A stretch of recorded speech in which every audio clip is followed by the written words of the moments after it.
भी कीमत पर बर्दाश्त नहीं किया जाना चाहिए सर। राजनीति के चक्कर में या अपनी सरकार बनाने के चक्कर में ये बिल्कुल बर्दाश्त नहीं किया जाएगा। जी हाँ, बिल्कुल, ये तो सैनिकों का अपमान ही है, क्योंकि जिस तरह ये लोग कह रहे हैं या पार्टी वाले जिस तरह के आरोप लगा रहे हैं तो करनी है, जो अच्छी राजनीति है वो करनी चाहिए। बाकी सैनिकों को ये घटिया राजनीति जो है उत्तराखंड नहीं जाएगा, क्योंकि हम लोग जानते हैं सैनिक की शहादत को नहीं सहन करेंगे कि हमारे सैनिकों के बारे में आप लोग कुछ कहें। देखिए सर, सैनिकों का मान किसी भी कीमत पर बर्दाश्त नहीं किया जाना चाहिए सर। वो जवान अपनी घर बार छोड़कर हमारी सरहदों की रक्षा करते हैं। हम वो वहाँ सरहद पे हैं तो हम यहाँ सुरक्षित हैं। उनके बिना हमारा कोई भी काम हम जिस आराम से अपनी अमन चैन से जी रहे हैं ये उन पर निर्भर करता है। तो वो किसी भी पार्टी किसी भी व्यक्ति को ये हक नहीं पहुँचता कि उनके खिलाफ किसी भी तरह की कोई बात करे या कोई भी अपमान की शब्द कहे। राजनीतिक पार्टियां अपनी जगह हैं, इनको अपनी राजनीति करनी चाहिए जैसे करनी है। जो अच्छी राजनीति है वो करनी चाहिए। बाकी सैनिकों को इस बीच में नहीं डालना चाहिए।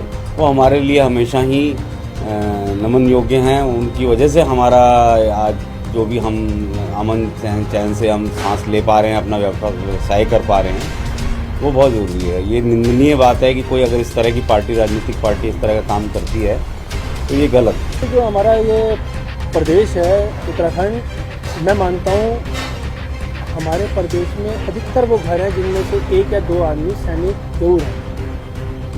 चाहे कोई कैसे भी है, लेकिन वो सैनिक जरूर हैं। और अपने इस प्रदेश में इस तरह का सैनिकों का अपमान मैं नहीं बर्दाश्त करता कि कोई भी जनता सहेगी इस तरीके। कोई भी राजनीतिक दल हो, आप राजनीति कीजिए, लेकिन इस तरह का सैनिकों का अपमान, किसी के लिए गलत बोलना, किसी को निचला स्तर दिखाना, एक सिर्फ राजनीति के चक्कर में या अपनी सरकार बनाने के चक्कर में ये बिल्कुल बर्दाश्त नहीं किया जाएगा।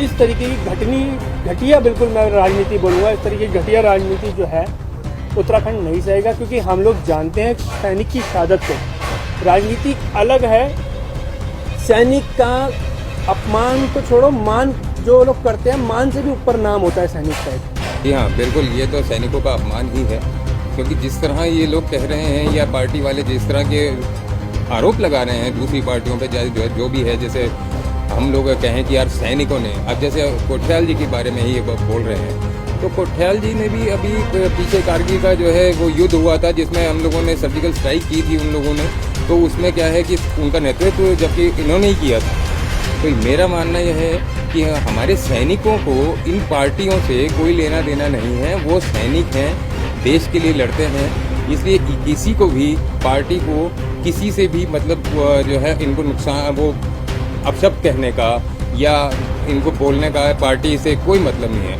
आप इनको एक सैनिक की नज़र से देखें, एक सैनिक की तरह ही इनका सम्मान करें। इनको जो है हम लोग, क्योंकि सैनिकों के लिए वजह से ही हम लोग बने हुए हैं और बचे हुए हैं, तो इसलिए मेरा हाथ जोड़कर विनती है, इन जितनी भी पार्टियां हैं इन सब से हाथ जोड़कर विनती है कि भाई आप जो है ये पार्टीवाद को अलग रखें और हमारे सैनिकों को अलग रखें, क्योंकि हम लोग ये नहीं सहन करेंगे कि हमारे सैनिकों के बारे में आप लोग कुछ कहें, क्योंकि उनके साथ हम जुड़े हुए हैं।